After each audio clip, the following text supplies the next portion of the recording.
Welcome, everybody, to another episode of Insert Buzzword. Delighted to be joined this time by Tristan's good friend, Leigh. Leigh, we got into a fair few things before we pressed record. I'm sure there's plenty that we can still get into, though. Maybe to kick us off, would you mind telling us a little bit about yourself and a bit about your background, please? Yeah, absolutely. Thank you for having me on. It's a pleasure to be here speaking to you both.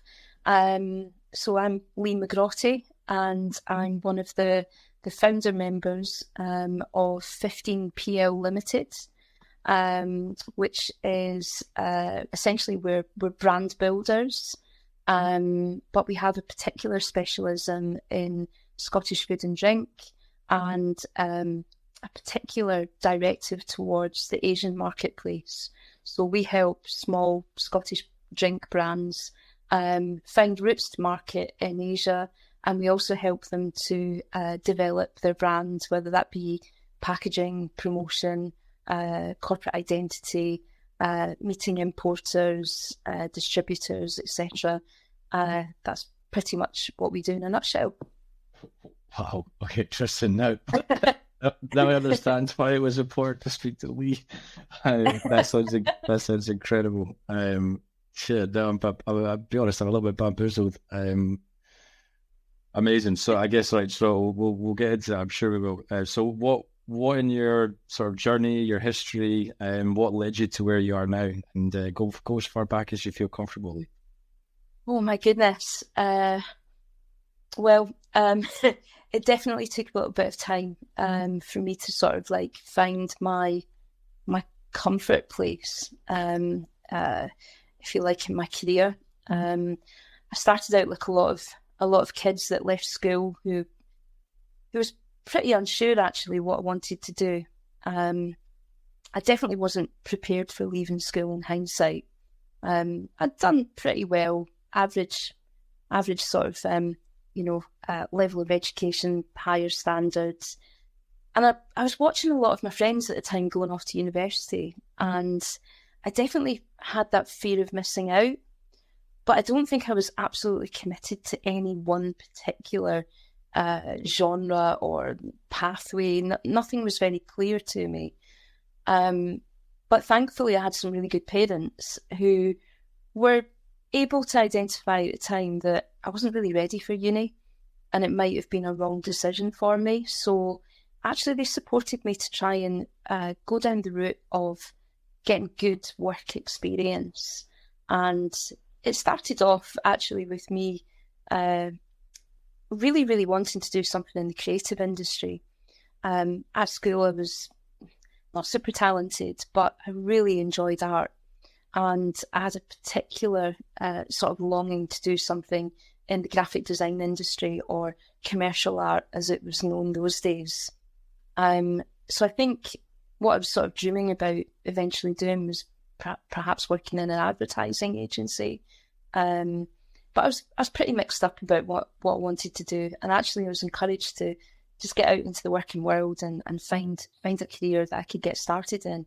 And I remember literally a week after leaving school, I saw an advert in the paper for dental nurses. And at the time I didn't have any particular notion to be a dental nurse. But it looked really interesting because it was like I think it was like a 2-year YTS at the time, and a lot of your podcast listeners probably won't know what a YTS is. But it was a youth training scheme that was set up in the 90s, and it was all about putting you into work placements, and then they would fund you on your educational journey to get your career, your qualification in that particular career. And at that time, I thought, right, I'm going to go for it. So off I went and became a dental nurse, which I pursued for about 4 years. And I enjoyed it, but I think even in that 4-year period, still hadn't fully worked out what I wanted to do. You know, I was enjoying the job, I was enjoying the experience that I got from it, some of which has, stood me in good stead for the rest of my career. I learned to do things like, meticulously report, keep good record keeping, timing, there was a lot of life skills that came from that job that I was able to carry forward. So I think I got to a point after 4 years where I started to kind of wonder again about the creative industries and whether it was too late. Was there something I could do to try and revisit that? And again, it was just good luck. But I stumbled on another job advertised in one of the Edinburgh newspapers, I think. And it was for an absolutely wonderful company called Interprint Ltd, who were, at the time, one of the UK's biggest lithographic print companies. And I kind of half-heartedly put a CV in, went for an interview, and literally got a phone call the next day saying, great, we want to bring you on board as a sales executive in our Edinburgh office. You're going to be working for this national company. And that experience was so fundamental to everything that I've done thereafter, because they were an incredible company. And back in the early 2000s, they were one of the companies that were still giving you incredible perks. So, I kind of landed on my feet with them, at a very early age, 20. They had me on a pension scheme. They were fantastic to their staff. They used to give you allowances for your clothing. It was just a really good company to work for, and a really special time, because what Interprint allowed me to do was learn everything around the creative industry. And it pulled me in closer to what I really, really wanted to do. But the experience there was fantastic, because it allowed me to learn everything about how lithoprint worked. It was before the days of digital printing. So it was all about creating separations, typography. I'd spend a little bit of time working in the art room as well. But fundamentally, my role in Edinburgh was working for them as a sales executive. So I got to work with some amazing brands, and I didn't really realise at the time, but what I was helping people do was build their brands. And at the time, I remember working with some tiny startup brands, which are now, national treasures, particularly in the food and drink sector. And it was a really great time. The experience that I got there was incredible, and it kind of ignited something in me again to go off exploring that personal journey and creativity. So I actually put myself back to college. Actually, through night school, I went to the Edinburgh College of Art, and I was able to study graphic design. And through that, I actually earned a transfer to their design agency division, which was called Firecrest Design. And I had quite a lot of responsibility there, looking after some of their key clients, building up, again, some absolutely brilliant startup brands. And from there, I just kept on moving. I moved on to another company in England, who effectively were looking for another account manager in graphic design. And then from there, I moved on actually to run my own business for a little while. That was my first sort of dabble into self-employment. I actually started up my own graphic design business. And it was a really good time. But ultimately I moved on again, wanted to go back into employment, saw a fantastic opportunity with a company called Denver Marketing, who specialise in the food and drink industry. And then from there moved on to a couple of other agencies where I held the position of production manager and eventually creative director. So yeah, it was a full circle experience, as a young kid leaving school, wanting to do something in the creative industry, but not knowing exactly how to get there. And with hindsight, I wasn't ready to go to uni with the rest of my friends. I think I was a bit confused about where I wanted to go and how I wanted to do it. So I kind of reversed myself into the industry and sort of circumnavigated where I actually wanted to get to. And then fortunately sort of carved out a nice career for myself, working in various different agencies in Scotland, working essentially on marketing, advertising, production, campaigns. And a lot of those campaigns fed into the Scottish food and drink industry. So I was constantly working on whiskey brands, and whiskey went from being a curiosity for me to being an absolute passion. And I was fortunate that I was able to work on a lot of brilliant brands like Old Pulteney, Macallan, Highland Park. And a lot of those brands at the time, going back 20 years ago, were really making serious headway into the Asian marketplace. So my experience level or my interest in the Asian markets started around about that time. I felt very much part of the whiskey journey that a lot of brands were on at that time, and we were learning as we went, discovering the different ways that people like to enjoy whiskey around the world.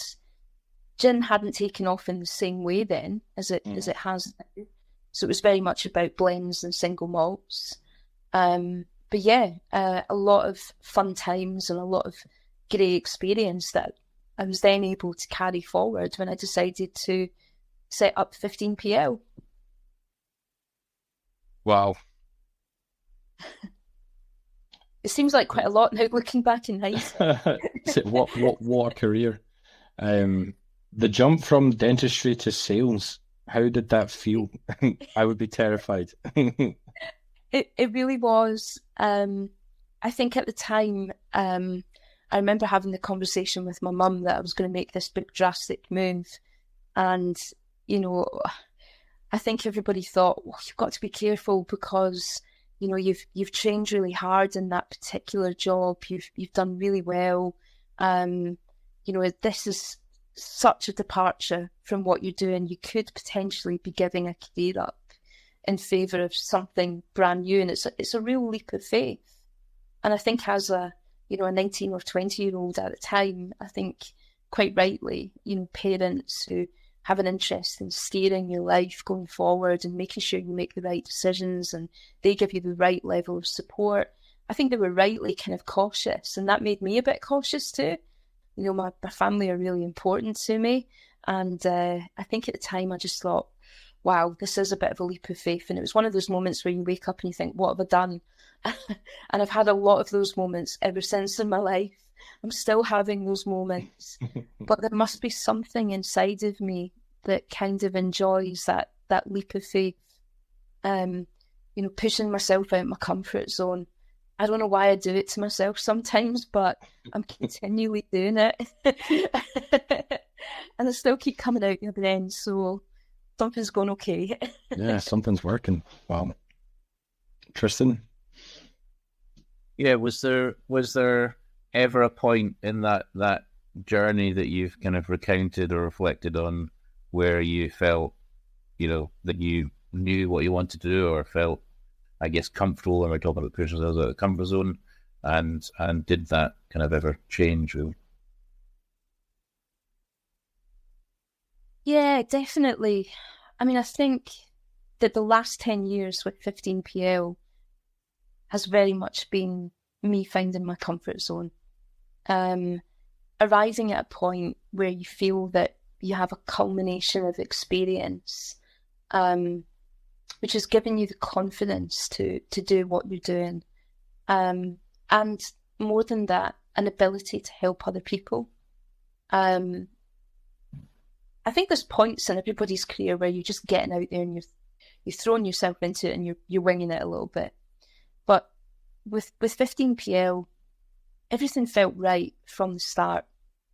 We had a lot of luck behind us, and we had a lot of support and people that helped us along the way. But everything felt like it had arrived at the right time. And not just for me, but also for my business partner, Leigh McGrotty, who was also at a similar juncture in her career where, she did amassed a huge amount of experience. And it was about sort of taking that experience and going, right, how can we make this to our best advantage and actually help other businesses go on the same journey that we have, or other individuals. So 15PL has definitely been my comfort point in the entire process. Instead of a comfort point, would you, I'm putting words in your mouth here, but would you, if I kind of apply that to my own experience to date, would you potentially rephrase it as almost like a confidence point, where you might have had confidence in different elements of other roles, but actually, with 15PL and that a whole range of experience, help, luck, that actually it's kind of almost taking that experience, like you said, but you've got the confidence and kind of know yourself a bit better to know how you can direct those resources, I guess, or that knowledge. I think that everything that I had done up until that point, I had been able to learn something. It was almost like all of the cogs in the wheel coming together to turn the big wheel. Whether that's looking at the experience of being a dental nurse and learning how to be meticulous and keep good records, or whether it was the experience with Interprint, where they really taught you how to be professional, how to carry yourself in business, or the experiences of just gaining knowledge around the whiskey and spirits industry in agencies. It definitely felt like a culmination of all of that. And I would say, yes, you're absolutely right. It was probably a time when I felt most confident in my life. Right. Thank you very much, Leigh. So with your, I guess, journey that you've recounted, was there anyone in particular that was, I guess, a key influence or inspiration to you that really, helped you along your way, really, that you can tell us about? Yeah, I think that first sort of initial job in business, after dental nursing with Interprint, that was massive. The learning curve there and the induction that they gave you to every aspect of their business was incredible. And the layers of management and the mentorship that I received during that experience was something that I'll always treasure. It was a company that I absolutely loved working for, and in hindsight, I actually probably regret moving on from them, but as things have turned out, it was right for me and my personal journey. But what a company to start out with. And I think if I hadn't had the experience I had with them, I think I might have been doing something completely different in life. They gave me a platform to really delve into the world of branding, promotion, advertising, and then that brought me full circle again towards my sort of dream job. But the professionalism and the nurturing that I was given in that role was incredible. So that was definitely a really important role for me in my own personal development as a young person entering the business world for the first time, and coming into a role without the benefit of university qualifications that might have got me there faster. So it was about really learning, and a big experience that a lot of people don't get now. It was almost like an old-fashioned apprenticeship. You're working in sales, but they're making you learn every single element of the business, which was incredible. So that was a real standout. It was a really important foundation in my career. But along the way, I've had the privilege of working for some really fantastic companies and I think more importantly, people. You know, I've had the benefit of working with some really inspirational people with a lot more experience than me.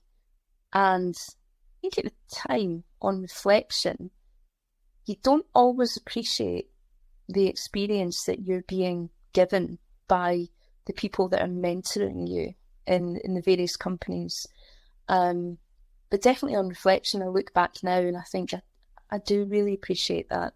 There's been some really key people in my career who have been incredibly kind. They've looked at me and saw something when it wasn't obvious to me. And I've worked with really some phenomenal individuals who've helped me along the way. It's nice to hear, and it's not the typical thing people say about their employers. that they were nice.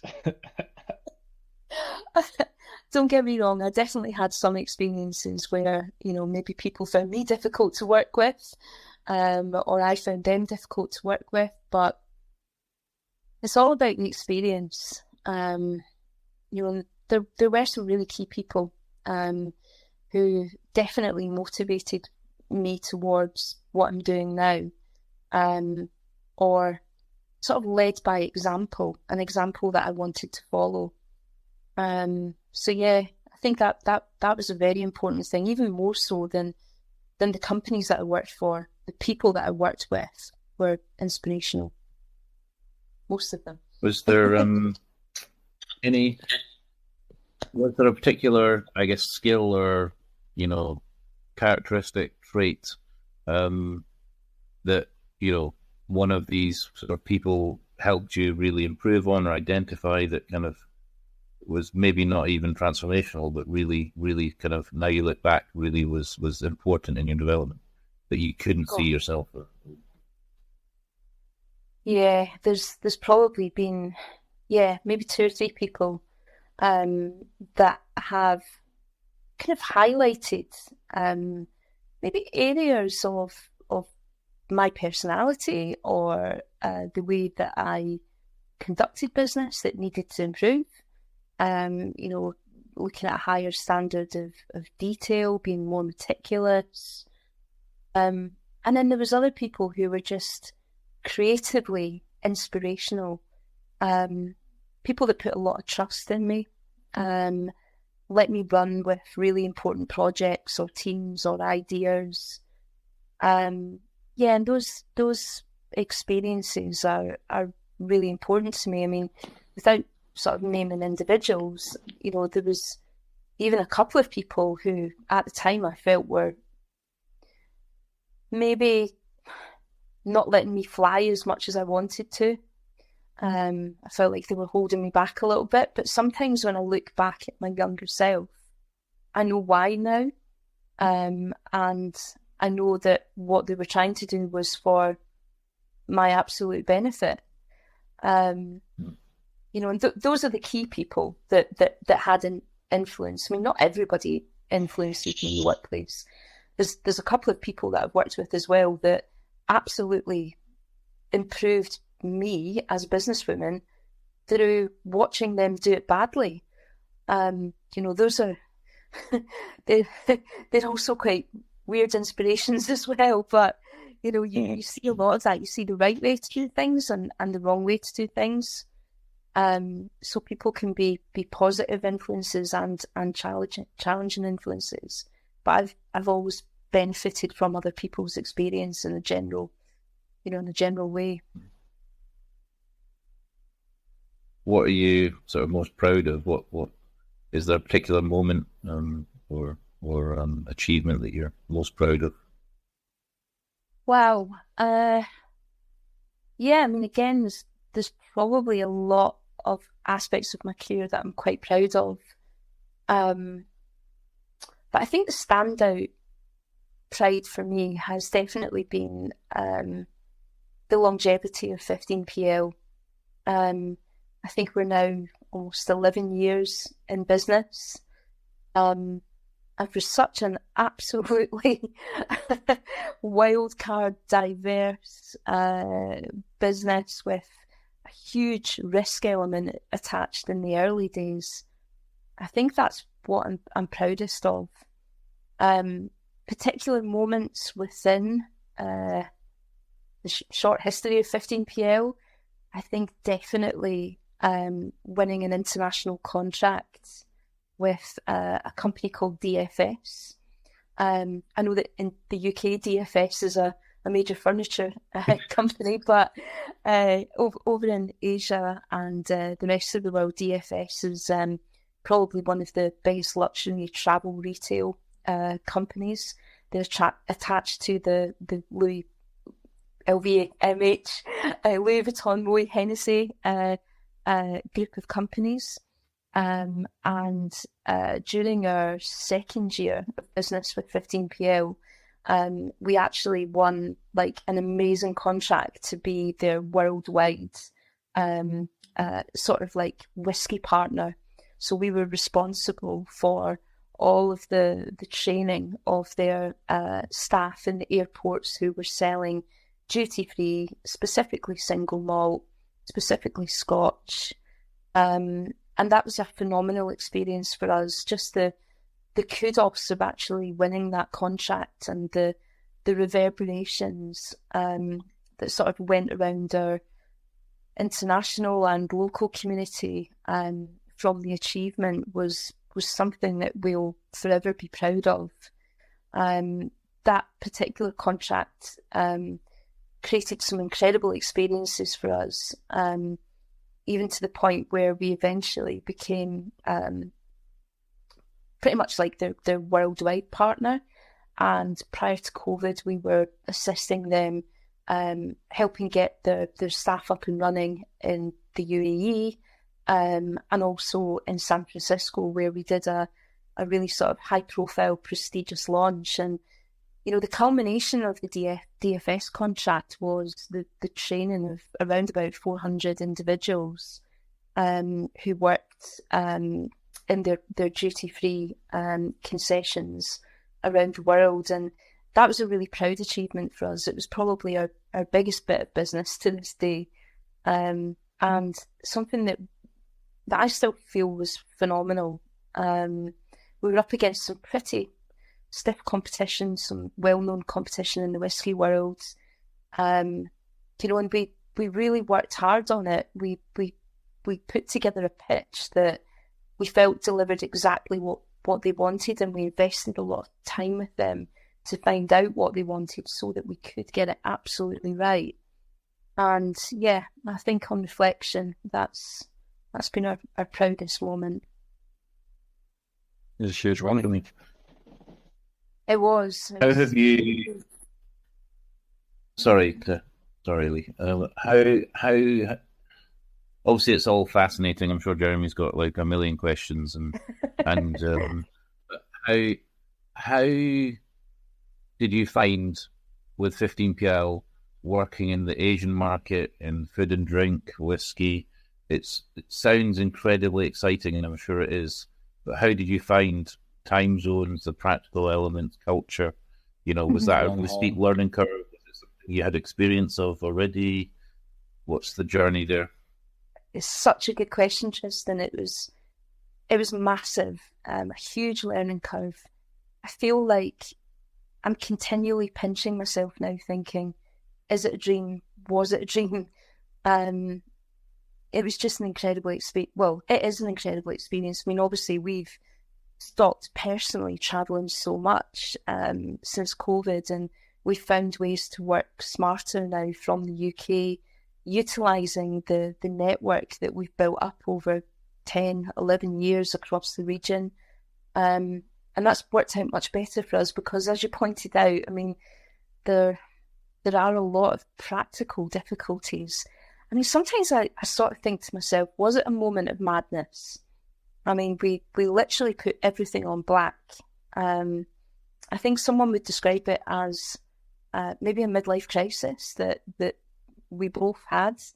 I think we were both 100% going through things in our personal life that allowed us to sort of say, you know, we're off. We're going to go on some mad adventure. And I think in truth, I think if you ask both of us, we'd probably say that we only really expected it to last probably about 12 months. We really didn't know if it would have the staying power or the lift off, but we just knew that we wanted to travel, we wanted to explore that particular sector. And we, like I said at the beginning, we had a lot of luck, and that takes you a long way. But the practical elements that caught us along the way were definitely language barriers. We found that, as we sort of like journeyed into places like Taiwan, we found that incredibly difficult. Everything we did had to be with a translator. Neither of us spoke any Mandarin or Cantonese. There's the whole travel element. I mean, that was absolutely bonkers. I mean, everywhere we went, we flew economy. Long haul economy for 10 years is a tough gig.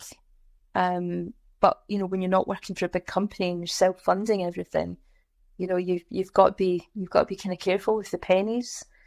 There was a few situations where people were happy to stump up for something a bit more luxurious, but the majority of the time we were sort of floating about from hotel to hotel.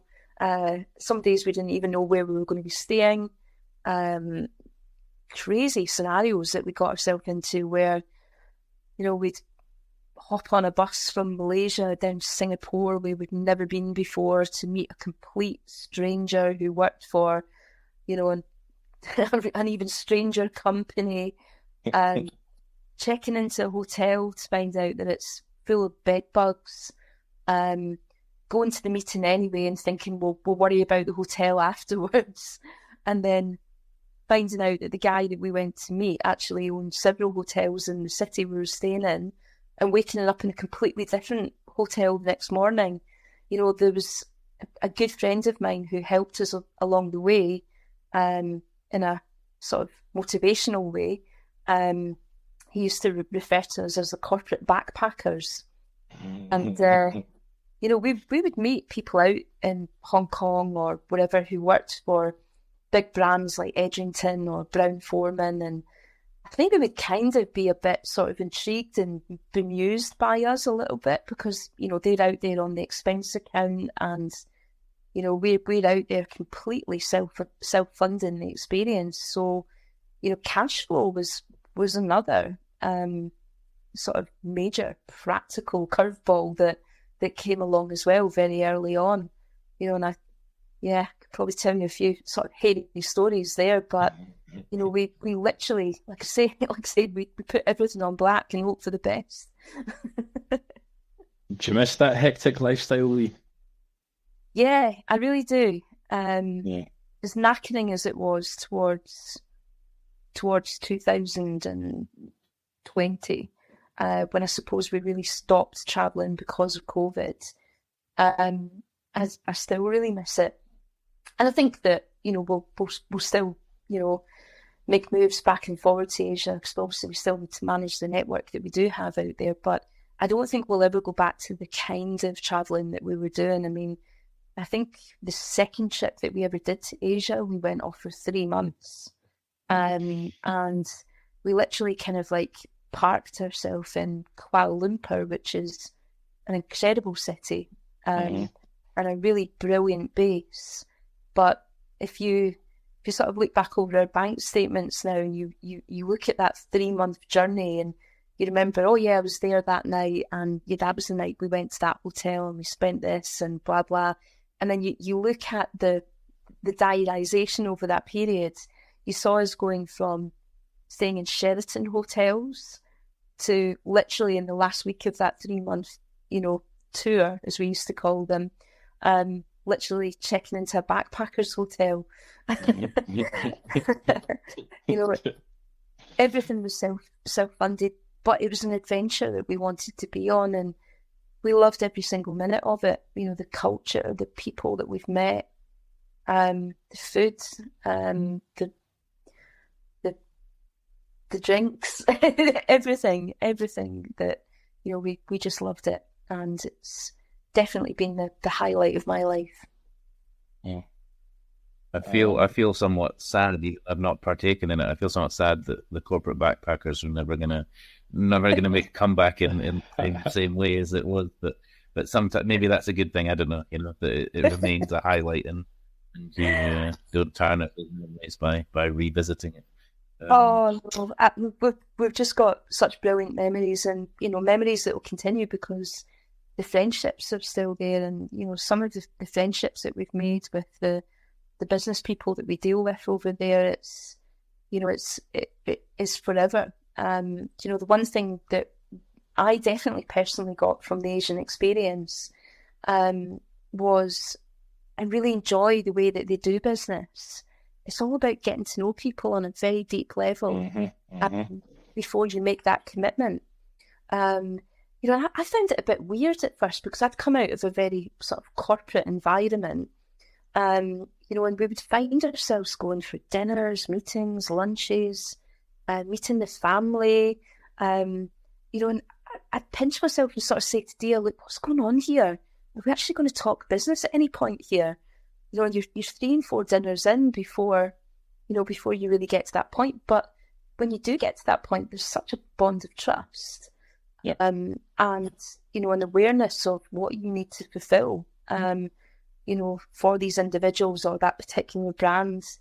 And it's on reflection, the only way now that I want to do business, even here in the UK.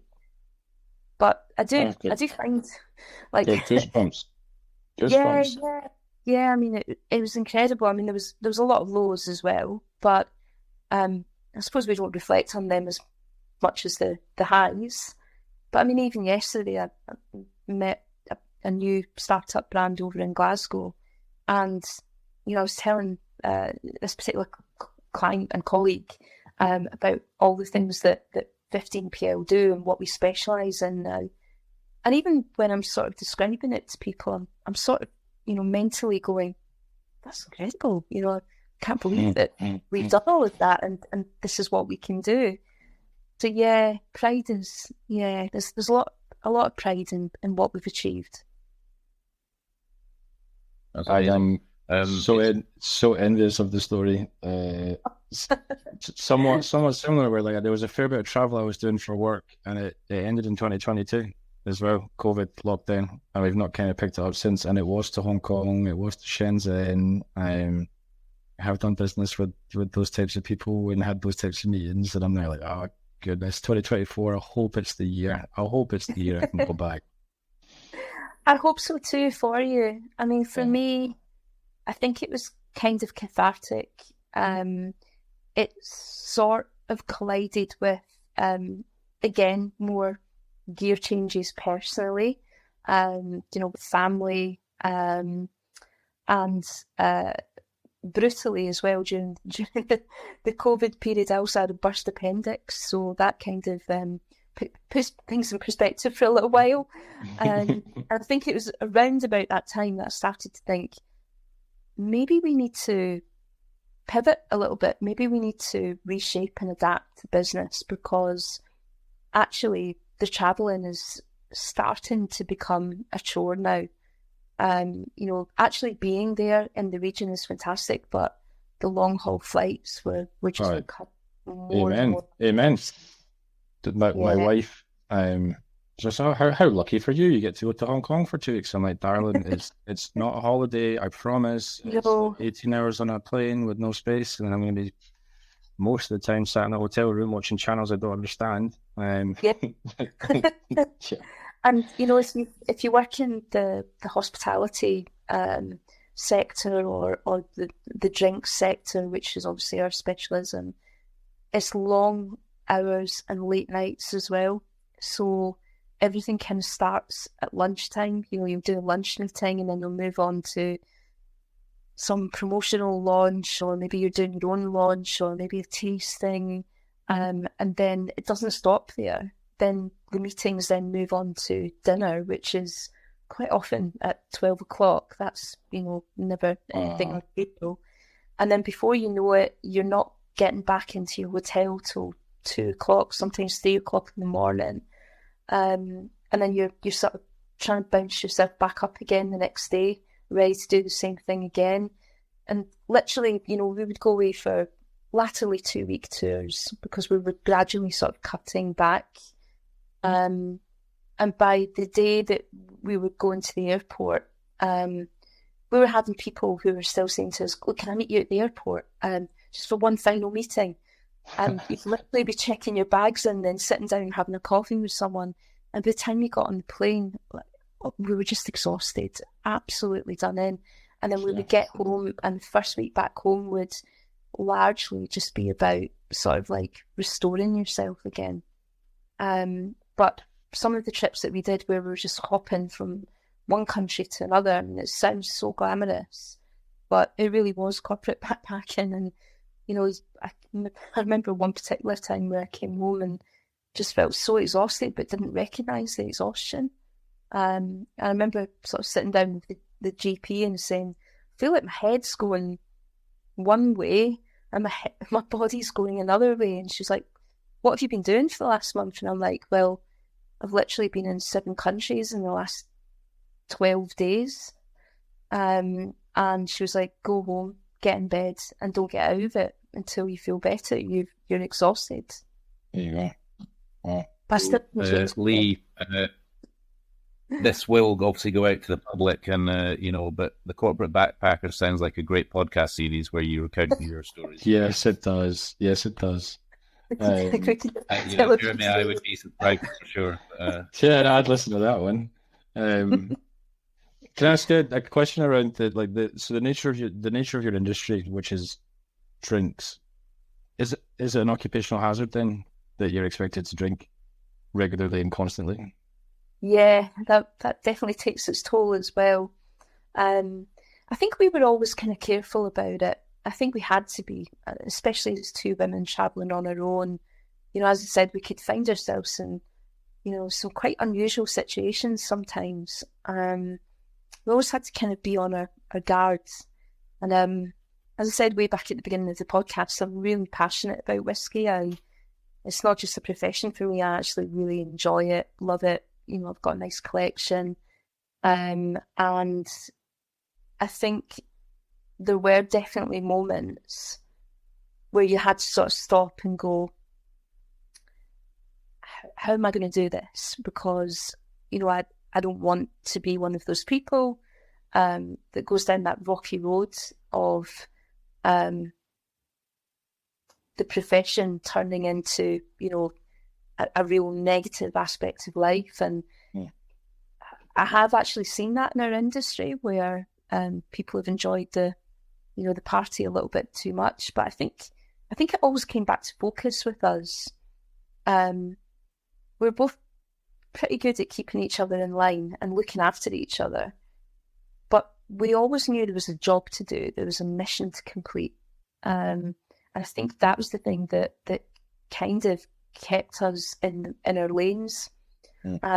So yeah, we were pretty careful, and thankfully we've survived to tell the tales. Great to hear. I know, Leigh, you said you maybe don't reflect on some of the learnings or setbacks as much as the successes, but is there a particular setback that you're comfortable sharing with us and in that journey, and how that may have affected you or changed you, I guess?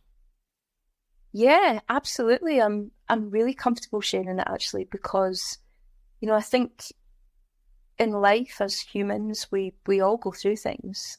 If you think that most of us have a 30-year career, maybe 30 years plus these days, life gets in the way, and bumps in the road happen. I think professionally, probably one of the biggest challenges that I've had was during the 15PL period, where we literally threw everything that we both personally had into this venture. And I mentioned DFS. That was a real sort of crucial moment for us, because it was literally like our second trip out to Asia where we'd started the pitching process for DFS, and we'd had a little bit of help along the way, you know, some really great people who'd introduced us and, you know, sort of pushed us in the right direction with them. But there was a lot of hard work had to go into that pitch, probably the most hard work that I've ever had to do in a pitch in my entire life, but we were determined. And financially, I think by the stage where they were making a decision and we were waiting on their decision, we'd got ourselves into a place financially where we were seriously running out of track. To be really specific and recall one particular experience, which I'm really happy for people to know about, because, you know, this is business, it's real and it's tough. You know, there was literally one night where me and Dia McLeod, my business partner, we were sat in a hotel room and we checked our bank balance and we're, you know, the business bank account, and we're like, we've got a problem, you know, we've put everything into this. We're waiting on this major decision coming from DFS, but meanwhile, we are stony broke. If we don't get this decision in the next couple of days, I literally think we're picking up a phone and, you know, asking family for help. And for me, that is the last thing that I ever want to do. You know, I'm quite a proud person. That would have broke me.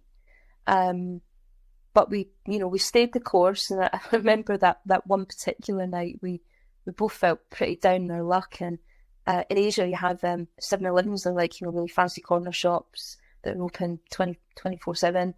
And I remember us going into that shop on that particular night because we couldn't actually afford to have dinner in a restaurant, and we walked along to a local 7-Eleven, and we bought like a pack of sandwiches and some crisps, and we literally took it back to our hotel room and split it between us. But the irony was that afternoon, we'd been at probably one of the biggest champagne receptions on a rooftop bar in Hong Kong. And we're there, you know, fronting it out, giving off this impression that we're here, you know, we've arrived, you know, we're on the up. And really, we weren't. We were completely almost at the breaking point of our journey. And I remember literally going to bed that night and sort of, you know, that sense of failure was just so heavy. And waking up the next morning and checking our bank account to find out that DFS had agreed to the contract, and more than that, they'd also paid it all up front.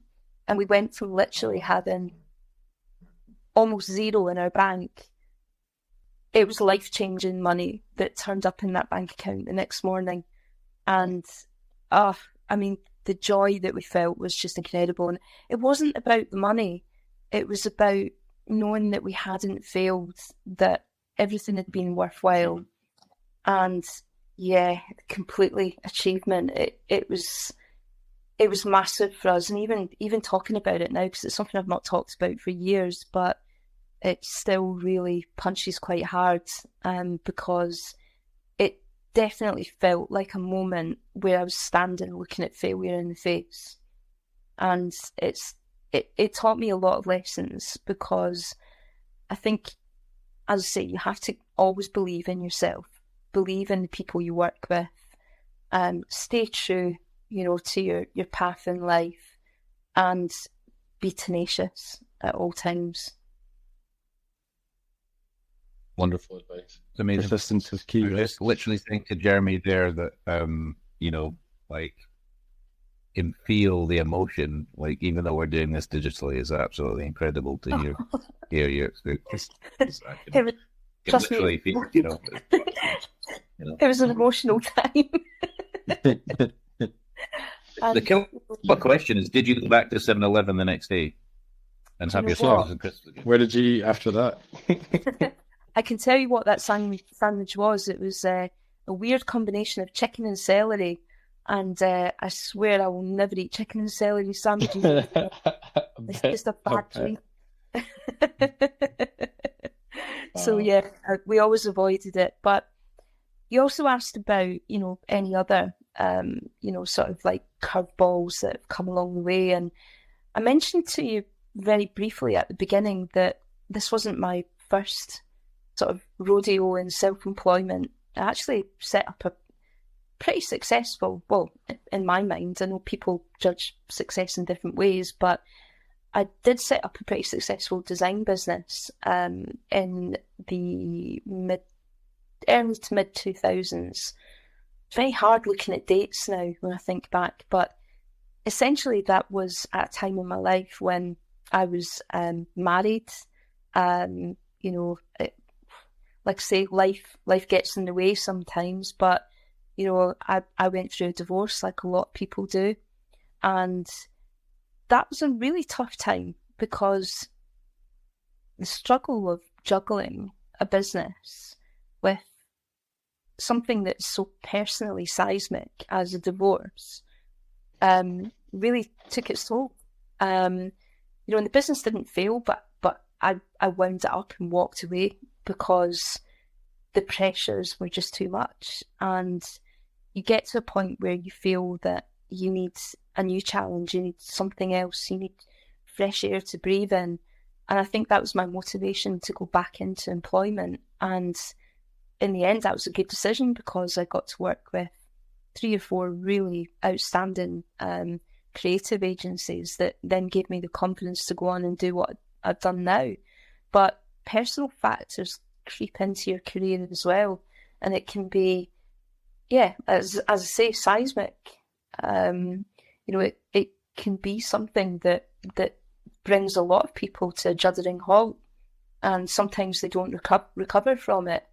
But again, it's about looking inwards for that personal strength and sort of pushing yourself again, through the discomfort zones. But yeah, that was definitely another very important period of my life that fortunately I've moved through now and developed through. But I'm no different from a whole host of colleagues that I work with now who are currently going through things, whether that be health challenges, family challenges. When these things come along, it can be a real moment where you have to dig even deeper than you've ever dug before. And yeah, that was those were probably the 2 sort of moments where I definitely felt I was looking at failure, but fortunately was able to keep going. Thank you for sharing. Thanks. Yeah, thanks for sharing that, Leigh. Yeah, it's hard. Well, looking back then, what would you say to your younger self, or for any, I guess, maybe not younger, but listeners that may be starting a journey, embarking on a new challenge or passion? What advice would you give to them? Yeah, it sounds kind of corny, but I think that old adage of follow your dreams, follow your heart. It's so important. Believe in yourself, and soak up experience like a sponge. Surround yourself with people who've done it, got the t-shirt, and are willing to support you. Look for the kind people in your career, and you'll always succeed. I definitely feel that's how I got by. Was being around good people who believed in me, and people that will build you up, not tear you down. But experience is a massive thing. I think in hindsight, when I sort of compare my life journey to some of the friends that went off to university that I felt I was missing out on, my career has not been disadvantaged in any way, because rather than chasing the qualifications, I chased the experience. And I think learning from other people is so important. But also, something that's taken me a long time to realise, and I wish that I had the benefit of it when I was a 20-year-old, young woman going into business for the first time. is really understanding where it is you want to get to. What's your destination? Have a plan. I never had a plan. And I sometimes reflect on it and think, if I'd known what I wanted to do back then, my goodness, what would I have achieved? Because I feel like I've achieved a lot. So I really admire young people that have a destination and know what they want to do.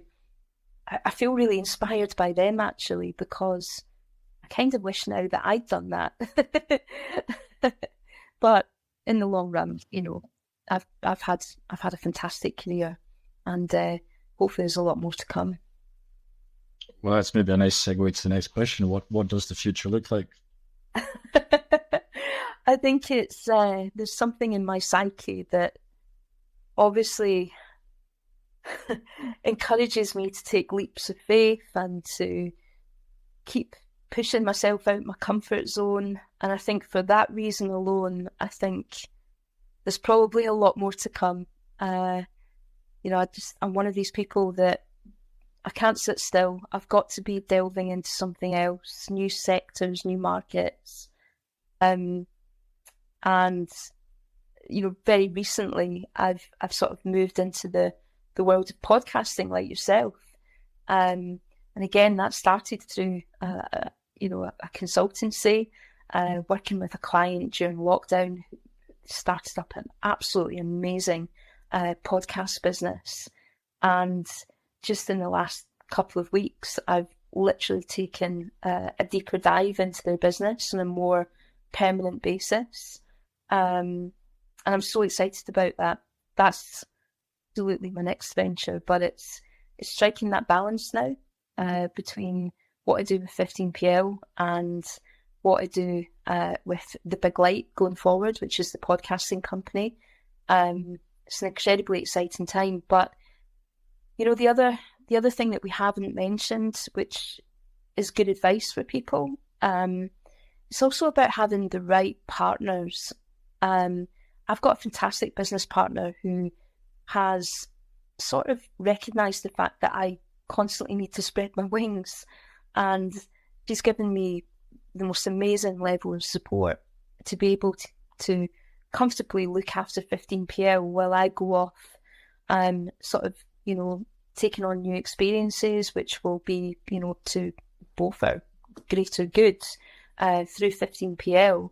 But I think having a really supportive person working alongside you is massively helpful, because I've done it both ways. I've tried to run a business on my own, and I've also run a business with somebody who is just completely in step with everything that I want to do. So yeah, I think the future's looking bright. I'm loving my foray into podcasting, which I'm sure you guys get. Yes, sorry. Yeah, Big Light is a really exciting company, which is run by actually a wealth of talent. Two absolutely amazing women that I would include as mentors in my career. Fiona White, who's a previous TV producer, and Janice Forsyth, who's probably better known for the day job, hosting the afternoon show on Radio 2. And we've got a phenomenal board of shareholders, which I think I'm allowed to say includes personalities like Simple Minds, some really famous true crime authors, and people from the world of music and entertainment. So they've had a lot of support too, but they're at a very, very early stage of their journey. And again, that's been a gear changer for me. It's one of those moments, again, when you wake up and you go, oh, I've done it again. So off I go on a new adventure, whilst the continuing adventure with 15PL keeps going. But I'm really looking forward to what comes next with both businesses. That's class. Like, do you get I assume that you just get like a real buzz out of like startup when it's new, it's fresh, you can start to shape things, be involved from the ground up. I think that's exactly it. I think there was that moment when we realised we needed to pivot after COVID, I think there was a realisation on both parts that actually what we've been specialising over the last 10 years in is actually nurturing startup businesses. And that's the thing that we're really passionate about. So I think that when we were asked to get involved with the Big Light business, it felt like a real departure at first, and it was kind of a weird departure because our career was so embroiled in the whiskey world and Scottish spirits and foods, but it felt very much the same journey. It was a startup business that needed the same level of support as those brands and companies that we've worked with in the drinks industry. So it was actually quite an easy transition. And I think that's what has come out of it, really, is the fact that, we've obviously both, me in particular, have a real deep interest in startup businesses and taking people, from A to Z. And, I want to go the distance with the Big Light. I want to make it a really successful company. And I hope it's around for a long time to come. And I feel like I've got quite a responsibility as well because, the two women, the two amazing women that started the business, they also took a massive leap of faith. And I recognise that because of the experiences that I've had. And I just want to do everything I can to support them and make sure that the business is something which is going to pay dividend for all of our futures. Fingers crossed. Oh, no. We're rooting for you. Nice. Thank It is based in Glasgow. It is, yeah. We're on Pacific Quay, right beside the BBC and STV. We're the smaller building in between, and we're actually in a shared office space with the amazing advertising agency Frame, which kind of brings me full circle again, where I'm back in an agency in a way, albeit not working for them. So it's funny, isn't it, how life sort of keeps circling back. It's like, yeah, end up back where we started. We're conscious of time a little bit, so maybe parting question, Leigh. What's your favourite or least favourite? Jeremy, can I interrupt you? Oh, please, go. Oh, sorry, Jeremy. No, go on, Tristan. Totally interrupted you, but I'm desperate to ask this question, and it might not mean anything to you. I'm really, really keen to hear your answer, and it's just an interesting question for me. So, but I'll spit it out. Is there something that you used to value, or a particular trait that you felt was really important that you no longer value? Oh, that's yeah, that is a good one. That was a curveball, Tristan. Just put that on the list. Oh my goodness. I probably do have an answer for that, but it's going to be is that for episode 2, the yeah. return episode? Yeah, it's maybe not so much a trait, but maybe a change in mentality. I think my younger self, once I sort of got moving in the sectors that I wanted to be in, I think that the ambition or the mentality was about finance. It was about money. What can I earn? Where am I going to get to? When am I going to get that Maserati that I want to drive? I think it was definitely all about the money, and jumped from job to job a couple of times because of that very driving factor. On one particular occasion, it wasn't the right move. And all that glitters is not gold. We all find that out sometimes. But I think over the last 10 years and the experience with 15PL, I think my mindset has completely changed about money. People often say, what's your measure of success? And I think that actually a lot of people measure other people's success by how wealthy are they. They've made it because they're rich, because they drive this particular car. And my mindset's not about that anymore. I think anybody that knows me will probably ratify that as well, because as much as we've had professional success, 15PL have not set the world on fire from, you know, a financial perspective. Our accountant will definitely back that up. But we're rich in experience and achievement. And I just wish that I'd had that mentality a little bit younger.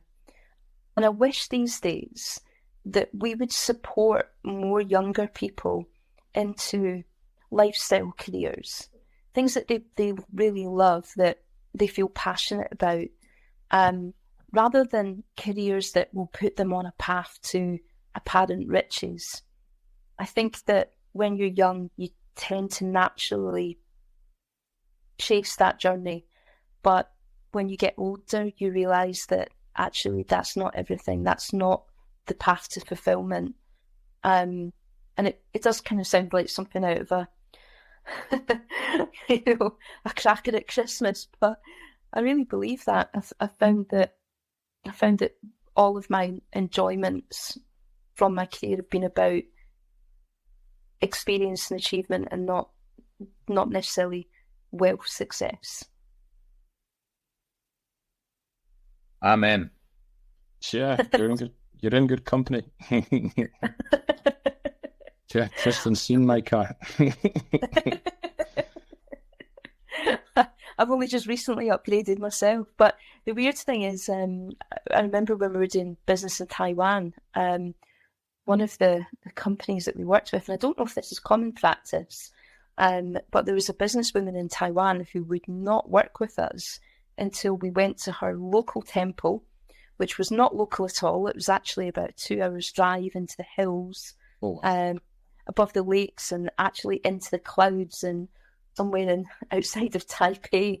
And the sole purpose of this was she wanted us to kneel at one of the shrines in her Buddhist temple. And it was all very confusing to us, but we eventually found out from the translator that she wouldn't work with us until we prayed to this particular shrine, so that we would be gifted with prosperity and money in that particular business partnership with her. So that all felt kind of weird, and especially after what I've just said to you about, you know, it's not all about the money. It was a kind of weird juxtaposition to be in. So yeah.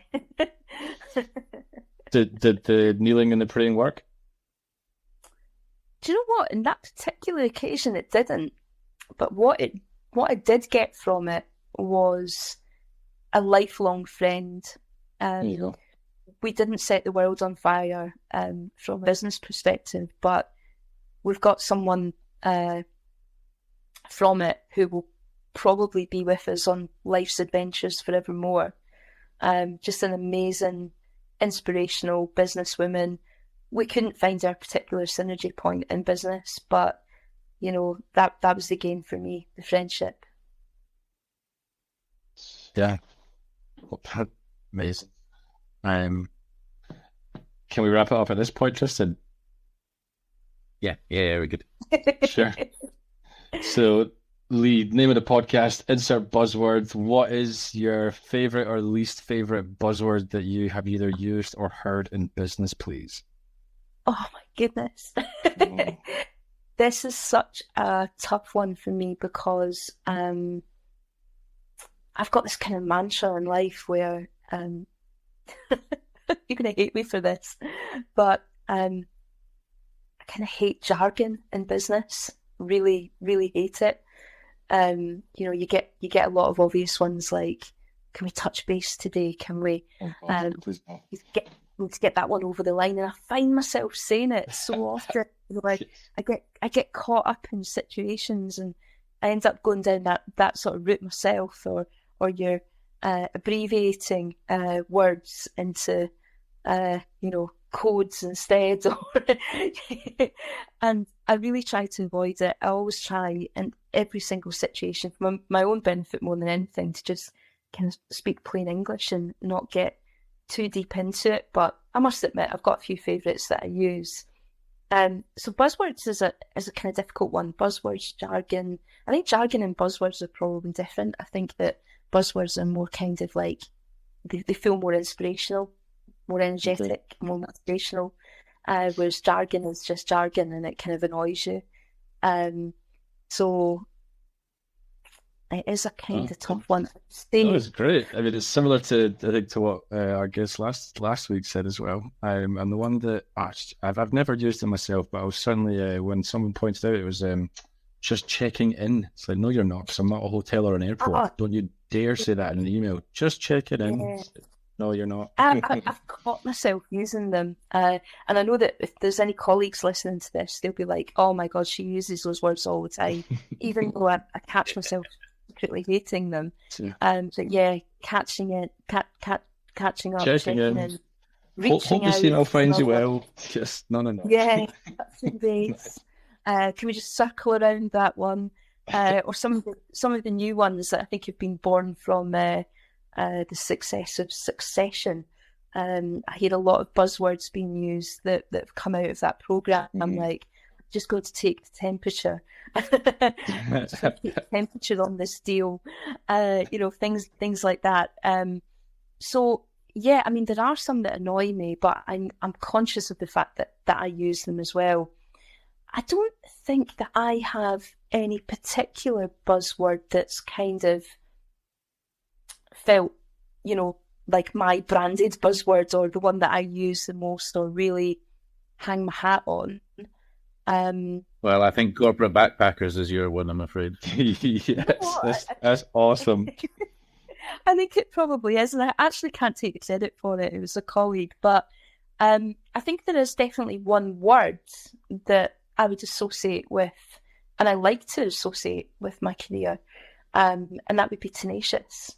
It goes back to my upbringing, being surrounded by incredible, working class people with fantastic ethics about how you move forward in life, and the inspiration was always about working hard to get where you want to get to, being determined, being tenacious. And when I look back at every tricky moment in my life or every achievement that I have managed to succeed with, it's always been about tenacity, not giving up. Looking where I can push that extra millimetre to make sure that one thing turned into success. And I think you get that from tenacity, and tenacity is a really important word for me in business. It's a word that I quite often use with my colleagues or the teams that I work in, and I try to influence on other people. Be tenacious. We can do this. So I think tenacious is, probably the closest thing I've got to a buzzword. Nice. Love it. And with that, I guess we'll wrap it up. Tristan, Leigh, can't thank you enough for taking the time this evening to tell us about your story. I certainly found it massively inspirational and would love to speak to you again, maybe in a few months' time with more of the podcast stuff going on in Glasgow. I'm sure we'll link it up above or below in the comments, so everyone where we can send them to see what you're up to, Leigh. And with that, thanks very much, everybody, and we'll see you in the next one. Thank you very much. It's been an absolute pleasure. Thank you for having me.